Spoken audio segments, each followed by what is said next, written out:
대부분의 의사들이 당신에게 말해주지 않는 한 가지가 있습니다. 일부러 숨기는 것이 아니라 사실 그들조차도 깊이 생각해보지 못했기 때문입니다. 바로 이 점이 수많은 고령자들이 매일 밤 깨는 이유입니다. 병 때문도 아니고 단순한 노화 때문도 아닙니다. 단지 물을 잘못 마시고 있기 때문입니다.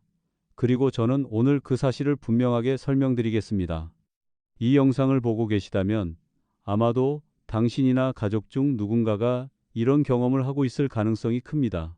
누웠다가 잠깐 잠이 들고 다시 깨서 화장실에 가고 다시 잠들려고 애쓰고 이런 일이 아침까지 반복됩니다. 본격적으로 시작하기 전에 이런 중요한 건강 정보를 놓치지 않으시려면 채널 구독 버튼을 한번 눌러주세요. 만약 밤에 깨지 않고 아침까지 깊이 자는 방법을 알고 싶으시다면 아래 댓글에 숫자 1을 남겨주세요. 그리고 매일 밤 몇 번이나 깨는지도 함께 적어주시면 좋겠습니다. 저는 거의 모든 댓글을 읽습니다. 당신의 이야기가 제가 계속 이 내용을 나누는 이유입니다. 오늘 말씀드릴 것은 아주 단순한 것입니다. 약도 아니고 건강기능식품도 아닙니다. 단지 밤에 몸이 물을 어떻게 처리하는지 그리고 잠들기 전 작은 습관 하나를 바꾸는 것만으로도 어떻게 아침까지 이어지는 수면이 가능해지는지에 대한 이야기입니다. 뒤에서 말씀드릴 한 가지 포인트는 아마 지금까지 어디에서도 들어보지 못하셨을 내용일 것입니다. 그리고 바로 그 점이 모든 차이를 만들어냅니다. 저는 의사로서 오랜 시간 동안 많은 고령의 환자분들을 만나왔습니다. 그리고 진료실에서 수백 번의 대화를 통해 한 가지를 깨달았습니다. 대부분의 분들이 아주 기본적인 두 가지 실수를 하고 있다는 것입니다. 하지만 본인은 전혀 모르고 계십니다. 어떤 분들은 저녁 식사 이후에 물을 전혀 마시지 않습니다. 이유는 간단합니다. 물을 적게 마시면 화장실에 덜 가게 될 것이라고 생각하기 때문입니다. 겉으로 보면 맞는 말처럼 들립니다. 하지만 실제로는 완전히 반대입니다. 몸에 수분이 부족해지면 소변은 더 농축됩니다. 그리고 농축된 소변은 방광을 더 강하게 자극하여 실제 소변량이 많지 않아도 방광이 더 민감하게 반응하게 만듭니다. 그 결과 오히려 더 자주 깨게 됩니다. 반대로 물을 많이 마셔야 건강에 좋다고 믿는 분들도 있습니다. 그래서 잠들기 전에 물 한 잔 혹은 그 이상을 마십니다. 하지만 60세 이후에는 몸이 예전처럼 효율적으로 수분을 저장하지 못합니다. 물은 빠르게 들어오지만 그만큼 빠르게 방광으로 내려갑니다. 그 결과 밤에 여러 번 깨게 됩니다. 그래서 중요한 질문은 마실 것인가, 마시지 않을 것인가가 아닙니다. 진짜 질문은 이것입니다. 당신의 몸이 그 물을 제대로 유지하고 있는가? 이것이 핵심입니다. 그리고 대부분의 사람들이 한 번도 들어보지 못한 부분이기도 합니다. 저는 한 환자분을 기억합니다. 그분은 피곤한 눈으로 저를 보며 이렇게 말씀하셨습니다. 밤에 한 번 깰 때마다 몸이 조금씩 더 약해지는 느낌이에요. 그분은 통증을 이야기한 것이 아닙니다. 병을 이야기한 것도 아닙니다. 단지 밤중에 반복해서 깨는 그 느낌 하루, 이틀이 아니라 매일같이 이어지는 그 경험을 이야기하고 있었습니다. 여러 가지 방법을 시도해 보았지만 적어도 한 번은 꼭 깨는 상황을 바꿀 수 없었다고 하셨습니다. 바로 이런 환자분들을 통해 저는 답을 찾기 시작했습니다. 약이 아니라 밤에 몸이 어떻게 작동하는지를 통해서 말입니다. 그리고 제가 발견한 내용은 환자분들을 상담하는 방식 자체를 완전히 바꾸어 놓았습니다. 문제는 당신이 마시는 물의 양이 아닙니다. 문제는 몸이 그 물을 제대로 유지할 수 있는지에 있습니다. 그리고 그 이유를 이해하려면 우리가 잠든 사이 밤마다 몸 안에서 어떤 일이 일어나는지 살펴볼 필요가 있습니다. 우리 몸은 혈액 속 염분 농도를 항상 일정하게 유지하려고 합니다. 이것은 자연스러운 생리작용으로 우리가 잠든 상태에서도 계속 작동합니다. 그런데 순수한 물 한 잔을 마시면 이 농도가 희석됩니다. 몸은 즉시 이 불균형을 감지하고 과도한 수분을 배출하려고 반응합니다. 소변을 통해서 말입니다. 그래서 잠들기 전에 물만 단순히 마시는 것, 심지어 작은 한 잔이라도 밤중에 깨는 원인이 될 수 있습니다. 하지만 그 물에 아주 소량의 소금이 들어있다면 정말 조금만 상황은 완전히 달라집니다. 그 물의 농도가 혈액의 자연스러운 농도와 더 비슷해지기 때문입니다. 몸은 더 이상 수분을 급하게 배출할 필요를 느끼지 않습니다. 대신 그 수분을 유지하고 세포로 전달하며 밤 동안 소변으로 전환되는 양이 눈에 띄게 줄어듭니다. 아주 작은 변화지만 수면에는 분명한 차이를 만들어냅니다. 물론 소금만으로는 모든 문제가 해결되지는 않습니다. 저는 민서라는 환자분을 기억합니다. 그분은 물 섭취를 줄여보기도 하고 여러 가지 방법을 시도해 보셨지만 매일 새벽 3시쯤이면 이유도 모른 채 깨어났습니다. 방광 때문도 아니고 통증 때문도 아니었습니다. 그저 깨어나는 것이었습니다. 더 자세히 이야기를 나눠보니 문제는 방광이 아니라 뇌에 있었습니다. 방광 때문도 아니고 방광 때문도 아니었습니다. 방광 때문도 아니었습니다. 방광 때문도 아니었습니다. 방광 때문도 아니고 방광 때문도 아니었습니다. 방광 때문도 아니고 방광 때문도 아니었습니다. 방광 때문도 아니었습니다. 방광 때문도 아니었습니다. 방광 때문도 아니었습니다. 방광 때문도 아니었습니다. 방광 때문도 아니고 방광 때문도 아니었습니다. 방광 때문도 아니었습니다. 우리가 잠을 자는 동안에도 뇌는 계속 일하고 있습니다. 그중 중요한 역할 하나는 신장에 신호를 보내 소변 생성량을 줄이도록 하는 것입니다. 이것은 항이뇨 호르몬 ADH에 의해 조절되는 정상적인 생리작용입니다. 하지만 이 과정을 유지하려면 뇌에는 일정하고 지속적인 에너지가 필요합니다. 많은 양은 아니지만 밤새 끊기지 않고 공급되어야 합니다. 젊을 때는 간에 저장된 글리코겐이 충분해서 밤새 뇌에 필요한 에너지를 문제없이 공급할 수 있습니다. 하지만 60세 이후에는 이 저장량이 줄어듭니다. 새벽으로 갈수록 뇌는 점점 에너지가 부족해집니다. 그리고 에너지가 부족해지면 뇌는 소변 생성을 억제하는 신호를 계속 유지할 수 없게 됩니다. 신장은 다시 활동을 시작하고 방광은 차기 시작하며 결국 당신은 깨어나게 됩니다. 바로 이 지점에서 꿀이 중요한 역할을 합니다. 잠들기 전에 천연꿀 한 티스푼은 간의 소량이지만 안정적인 당을 공급해 줍니다. 밤새 뇌가 필요로 하는 에너지를 유지하기에 충분한 양입니다. 사탕이나 탄산음료처럼 혈당을 급격히 올렸다가 빠르게 떨어뜨리는 당이 아닙니다. 천연꿀은 특별한 분자 구조를 가지고 있어 에너지를 천천히 그리고 일정하게 방출합니다. 잠자는 동안 뇌가 필요로 하는 리듬과 정확히 맞아떨어집니다. 그 결과 뇌는 신장에 보내는 신호를 계속 유지할 수 있습니다. 신장은 소변 생성을 줄이고 방광은 쉽게 차지 않으며 당신은 깨지 않게 됩니다. 그리고 소금과 꿀이 함께 작용하면 효과는 단순히 더해지는 것이 아니라 배가 됩니다. 소금은 수분이 빠르게 소변으로 전환되는 것을 막아 몸 안에 머물도록 돕고 꿀은 뇌가 충분한 에너지를 유지해 조절 신호를 계속 보낼 수 있게 합니다.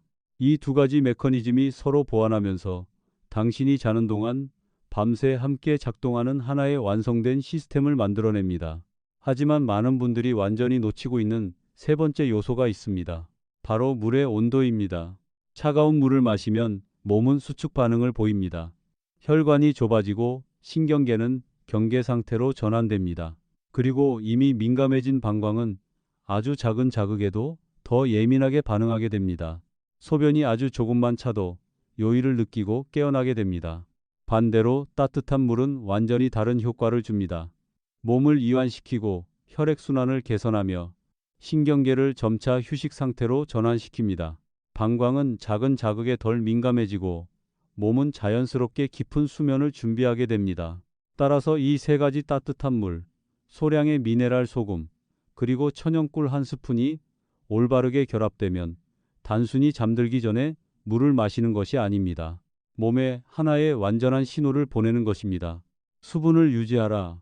뇌에 에너지를 공급하라. 신경계를 이완시켜라. 이 모든 것을 동시에 전달하는 신호입니다. 그리고 바로 이 조합이 밤마다 두세 번씩 깨는 상태와 아침까지 한 번도 깨지 않고 이어지는 수면 사이의 차이를 만들어냅니다. 문제는 당신이 마시는 물의 양이 아닙니다. 문제는 몸이 그 물을 제대로 유지할 수 있는지에 있습니다. 그리고 그 이유를 이해하려면 우리가 잠든 사이 밤마다 몸 안에서 어떤 일이 일어나는지 살펴볼 필요가 있습니다. 우리 몸은 혈액 속 염분 농도를 항상 일정하게 유지하려고 합니다. 이것은 자연스러운 생리작용으로 우리가 잠든 상태에서도 계속 작동합니다. 그런데 순수한 물 한 잔을 마시면 이 농도가 희석됩니다. 몸은 즉시 이 불균형을 감지하고 과도한 수분을 배출하려고 반응합니다. 소변을 통해서 말입니다. 그래서 잠들기 전에 물만 단순히 마시는 것, 심지어 작은 한 잔이라도 밤중에 깨는 원인이 될 수 있습니다. 하지만 그 물에 아주 소량의 소금이 들어있다면 정말 조금만 상황은 완전히 달라집니다. 그 물의 농도가 혈액의 자연스러운 농도와 더 비슷해지기 때문입니다. 몸은 더 이상 수분을 급하게 배출할 필요를 느끼지 않습니다. 대신 그 수분을 유지하고 세포로 전달하며 밤 동안 소변으로 전환되는 양이 눈에 띄게 줄어듭니다. 아주 작은 변화지만 수면에는 분명한 차이를 만들어냅니다. 물론 소금만으로는 모든 문제가 해결되지는 않습니다. 저는 민서라는 환자분을 기억합니다. 그분은 물 섭취를 줄여보기도 하고 여러 가지 방법을 시도해 보셨지만 매일 새벽 3시쯤이면 이유도 모른 채 깨어났습니다. 방광 때문도 아니고 통증 때문도 아니었습니다. 그저 깨어나는 것이었습니다. 더 자세히 이야기를 나눠보니 문제는 방광이 아니라 뇌에 있었습니다. 우리가 잠을 자는 동안에도 뇌는 계속 일하고 있습니다. 그중 중요한 역할 하나는 신장에 신호를 보내 소변 생성량을 줄이도록 하는 것입니다. 이것은 항이뇨 호르몬 ADH에 의해 조절되는 정상적인 생리작용입니다. 하지만 이 과정을 유지하려면 뇌에는 일정하고 지속적인 에너지가 필요합니다. 많은 양은 아니지만 밤새 끊기지 않고 공급되어야 합니다. 젊을 때는 간에 저장된 글리코겐이 충분해서 밤새 뇌에 필요한 에너지를 문제없이 공급할 수 있습니다. 하지만 60세 이후에는 이 저장량이 줄어듭니다. 새벽으로 갈수록 뇌는 점점 에너지가 부족해집니다. 그리고 에너지가 부족해지면 뇌는 소변 생성을 억제하는 신호를 계속 유지할 수 없게 됩니다. 신장은 다시 활동을 시작하고 방광은 차기 시작하며 결국 당신은 깨어나게 됩니다. 바로 이 지점에서 꿀이 중요한 역할을 합니다. 잠들기 전에 천연 꿀 한 티스푼은 간의 소량이지만 안정적인 당을 공급해 줍니다. 밤새 뇌가 필요로 하는 에너지를 유지하기에 충분한 양입니다. 사탕이나 탄산음료처럼 혈당을 급격히 올렸다가 빠르게 떨어뜨리는 당이 아닙니다. 천연꿀은 특별한 분자 구조를 가지고 있어 에너지를 천천히 그리고 일정하게 방출합니다. 잠자는 동안 뇌가 필요로 하는 리듬과 정확히 맞아떨어집니다. 그 결과 뇌는 신장에 보내는 신호를 계속 유지할 수 있습니다. 신장은 소변 생성을 줄이고 방광은 쉽게 차지 않으며 당신은 깨지 않게 됩니다. 그리고 소금과 꿀이 함께 작용하면 효과는 단순히 더해지는 것이 아니라 배가 됩니다. 소금은 수분이 빠르게 소변으로 전환되는 것을 막아 몸 안에 머물도록 돕고 꿀은 뇌가 충분한 에너지를 유지해 조절 신호를 계속 보낼 수 있게 합니다. 이 두 가지 메커니즘이 서로 보완하면서 당신이 자는 동안 밤새 함께 작동하는 하나의 완성된 시스템을 만들어냅니다. 하지만 많은 분들이 완전히 놓치고 있는 세 번째 요소가 있습니다. 바로 물의 온도입니다. 차가운 물을 마시면 몸은 수축 반응을 보입니다. 혈관이 좁아지고 신경계는 경계 상태로 전환됩니다. 그리고 이미 민감해진 방광은 아주 작은 자극에도 더 예민하게 반응하게 됩니다. 소변이 아주 조금만 차도 유의를 느끼고 깨어나게 됩니다. 반대로 따뜻한 물은 완전히 다른 효과를 줍니다. 몸을 이완시키고 혈액순환을 개선하며 신경계를 점차 휴식 상태로 전환시킵니다. 방광은 작은 자극에 덜 민감해지고 몸은 자연스럽게 깊은 수면을 준비하게 됩니다. 따라서 이 세 가지 따뜻한 물, 소량의 미네랄 소금, 그리고 천연 꿀 한 스푼이 올바르게 결합되면 단순히 잠들기 전에 물을 마시는 것이 아닙니다. 몸에 하나의 완전한 신호를 보내는 것입니다. 수분을 유지하라. 뇌에 에너지를 공급하라. 신경계를 이완시켜라. 이 모든 것을 동시에 전달하는 신호입니다. 그리고 바로 이 조합이 밤마다 두세 번씩 깨는 상태와 아침까지 한 번도 깨지 않고 이어지는 수면 사이의 차이를 만들어냅니다. 원리를 이해하는 것과 그것을 정확하게 실천하는 것은 완전히 다른 문제입니다. 저는 지훈이라는 한 환자분을 만난 적이 있습니다. 그는 제가 설명한 방법, 따뜻한 물, 소금, 그리고 꿀을 듣고 그날 밤 바로 집에 가서 실천했습니다. 그런데 사흘 뒤 실망한 표정으로 다시 찾아왔습니다. 아무런 변화가 없다는 것이었습니다. 저는 한 단계씩 다시 확인해 보았습니다. 그리고 거의 모든 과정이 잘못되었다는 것을 알게 되었습니다. 물은 너무 뜨거웠고 소금은 조금 더 넣으면 더 좋겠지 라는 생각으로 많이 넣었으며 천천히 마시지 않고 한 번에 들이켰습니다. 이런 작은 실수들이 제가 설명했던 작동 원리를 완전히 무너뜨린 것입니다. 그리고 중요한 것은 지훈 씨만 그런 것이 아니라는 점입니다. 저는 같은 실수를 하는 분들을 아주 많이 만났습니다. 그래서 이 부분은 특히 집중해서 들어주셨으면 합니다. 이것은 단순한 물 한 잔이 아닙니다. 몸에 신호를 전달하는 과정이며 각 단계마다 분명한 이유가 있습니다. 먼저 물입니다. 약 150ml 정도의 따뜻한 물이 필요합니다. 끓는 물도 아니고 차가운 물도 아닙니다. 이상적인 온도는 약 40도에서 50도 사이입니다. 온도계를 사용하지 않는다면 컵을 손으로 잡았을 때 따뜻하고 편안하지만 뜨겁지 않은 느낌. 바로 그 정도가 적절합니다. 물이 너무 뜨거우면 꿀 속의 효소가 파괴되어 효과가 크게 떨어집니다. 반대로 물이 너무 차가우면 방광이 자극을 받아 몸이 잠들기 전에 제대로 이완되지 못합니다. 다음은 소금입니다. 이 부분은 특히 강조하고 싶습니다. 많은 분들이 가장 많이 실수하는 부분이기도 합니다. 필요한 소금의 양은 아주 소량 0.5기 이하, 즉 손가락 두 끝으로 집을 수 있는 작은 한 꼬집입니다. 물에 넣어도 거의 짠맛이 느껴지지 않을 정도여야 합니다. 만약 마셨을 때 짠맛이 분명하게 느껴진다면 이미 너무 많이 넣은 것입니다. 그 경우에는 과감히 버리고 다시 만들어야 합니다. 사용하는 소금도 중요합니다. 미네랄이 포함된 천연소금, 바다소금, 죽염 혹은 히말라야 핑크 소금이 좋습니다. 이런 소금들은 나트륨뿐만 아니라 다양한 미량 원소를 포함하고 있어 몸의 흡수를 돕습니다. 반면 정제된 소금은 이러한 성분이 대부분 제거되어 효과가 훨씬 떨어집니다. 이제 꿀입니다. 필요한 양은 티스푼 하나, 약 5, 7지 정도입니다. 그 이상은 필요하지 않습니다. 많은 분들이 꿀은 자연식품이니까 많이 먹어도 괜찮다고 생각하지만 과도하게 사용하면 당분이 오히려 몸을 자극하게 되어 수면에 부정적인 영향을 줄 수 있습니다. 꿀의 종류도 중요합니다. 반드시 천연꿀, 순수한 꿀이어야 합니다. 혼합꿀이나 공업적으로 가공된 꿀은 피해야 합니다. 제가 환자분들께 자주 드리는 조언은 제품 라벨에 탄소 동위원소 수치를 확인하는 것입니다.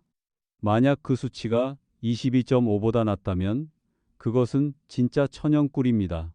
종류로는 효과를 우선한다면 롱안용한 꽃꿀처럼 색이 진한 꿀이 미네랄 함량이 더 높습니다. 반대로 부드러운 맛을 원하신다면 아카시아 꿀이 더 편하게 드실 수 있습니다. 하지만 어떤 종류를 선택하든 가장 중요한 기준은 순도입니다. 세 가지를 준비했다면 섞는 순서도 중요합니다. 먼저 따뜻한 물에 소금을 넣고 완전히 녹여야 합니다. 그 다음에 꿀을 넣고 가볍게 저어줍니다. 만약 순서를 바꿔 꿀을 먼저 넣으면 꿀의 점성이 소금의 용해를 방해하여 흡수 과정이 느려질 수 있습니다. 마지막으로 마시는 방법입니다. 지훈 씨가 가장 크게 실수했던 부분이기도 합니다. 절대로 한 번에 마시지 마십시오. 약 5분 정도에 걸쳐 천천히 마셔야 합니다. 한 모금씩 잠시 입안에 머금고 천천히 넘기십시오. 이렇게 천천히 마시면 신호가 몸에 부드럽고 지속적으로 전달됩니다. 방광이 갑자기 자극받지 않고 신경계도 점진적으로 휴식 상태로 전환됩니다. 마시는 시간은 잠들기 약 30, 40분 전이 가장 좋습니다. 너무 일찍 마시면 효과가 잠들기 전에 줄어들 수 있고 너무 늦으면 몸이 처리할 시간이 부족해 오히려 잠들기 어려워질 수 있습니다. 이 모든 과정을 정확히 지키면 몸은 생각보다 빠르게 반응합니다. 어떤 분들은 첫날 밤부터 변화를 느끼기도 하고 어떤 분들은 2, 3일 정도가 걸립니다. 가장 먼저 나타나는 신호 중 하나는 아침에 소변을 볼 때의 느낌입니다. 이전처럼 끊기거나 불편한 느낌이 아니라 더 부드럽고 편안해집니다. 이것은 방광이 제대로 이완되고 신장이 더 효율적으로 작동하고 있다는 신호입니다. 약 일주일 정도가 지나면 많은 환자분들이 아침에 더 맑은 정신, 더 가벼운 몸, 그리고 얼굴의 부기가 줄어든 느낌을 이야기합니다. 수면 시간이 길어져서가 아니라 더 깊고 더 연속적인 수면을 취했기 때문입니다. 저는 환자분들께 작은 메모지를 침대 옆에 두고 매일 아침 기록해 보시라고 권합니다. 밤에 몇 번 깼는지, 어떤 느낌이었는지, 아침에 몸이 가벼운지, 며칠 후 그 기록을 돌아보았을 때 횟수가 점점 줄어드는 것을 보게 됩니다. 3번에서 2번, 2번에서 1번, 그리고 결국은 깨지 않는 밤으로 그 눈에 보이는 변화가 몸에 대한 신뢰를 만들어줍니다. 그리고 그 신뢰는 실제로 신경계를 안정시키고 수면을 더 깊게 만드는 데 도움을 줍니다. 하지만 오늘 밤 바로 시작하기 전에 꼭 분명하게 말씀드려야 할 몇 가지가 있습니다. 이 부분을 놓치면 결과는 기대와 전혀 다르게 나타날 수 있습니다. 제가 이 방법을 많은 환자분들께 설명드린 이후 대부분은 좋은 반응을 보였습니다.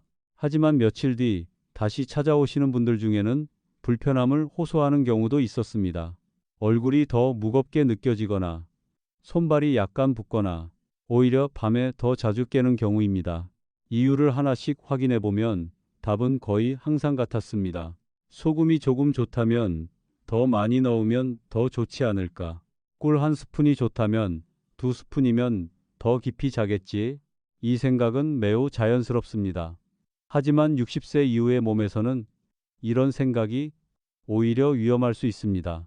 이 나이대의 몸은 더 이상 예전처럼 유연하게 조절되지 않습니다. 모든 것이 매우 정확한 균형을 필요로 합니다. 아주 작은 차이만 있어도 이점은 곧바로 부담으로 바뀔 수 있습니다. 그래서 첫 번째이자 가장 중요한 원칙은 절대 권장량을 넘지 않는 것입니다. 소금은 0.5기 이하 손가락 두 끝으로 집을 수 있는 작은 한 꼬집이면 충분합니다. 물에서 짠맛이 느껴진다면 이미 너무 많은 것입니다. 이 양을 넘어서면 몸은 더 이상 유익한 방식으로 수분을 유지하지 않습니다. 오히려 잘못된 방식으로 수분을 붙잡아 부종을 만들고 심장과 신장에 부담을 주며 아이러니하게도 밤에 더 자주 소변을 보게 만듭니다. 꿀도 마찬가지입니다. 티스푼 하나면 충분합니다. 그 이상은 혈당을 급격히 올렸다가 빠르게 떨어뜨려 몸을 안정시키기보다 오히려 자극하게 됩니다.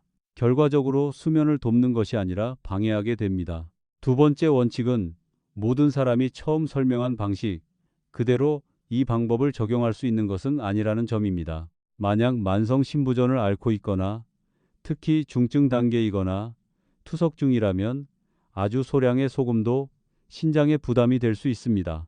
이런 경우에는 스스로 적용하지 마시고 반드시 담당 의사와 상의해야 합니다. 고혈압이 있는 분들도 이 방법을 시도할 수는 있지만 더 신중해야 합니다.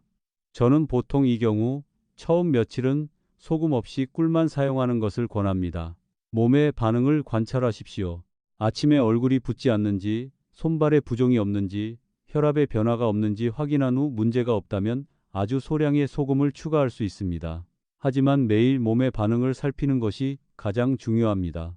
그것이 가장 정확한 기준입니다. 세 번째는 당뇨병이 있거나 혈당을 관리 중인 분들입니다. 꿀 이야기가 나오면 이분들이 가장 걱정을 많이 하시는데 그 걱정은 충분히 타당합니다. 이런 경우 저는 꿀 대신 다른 방법을 권합니다. 바로 아몬드입니다. 구체적으로는 약 7알의 아몬드입니다. 이 숫자는 임의가 아닙니다. 이 정도 양은 약 50mg의 마그네슘을 제공하는데 이 미네랄은 근육을 이완시키는 데 직접적인 역할을 합니다. 방광 근육도 포함해서 말입니다. 동시에 아몬드의 건강한 지방은 밤 동안 혈당을 안정적으로 유지시켜 급격한 변화로 인해 잠에서 깨는 것을 막아줍니다. 방법도 간단합니다. 따뜻한 물에 소량의 미네랄 소금을 넣어 5분에 걸쳐 천천히 마신 후 꿀 대신 아몬드를 하나씩 먹습니다. 충분히 오래 씹어서 거의 가루처럼 될 때까지 씹는 것이 중요합니다.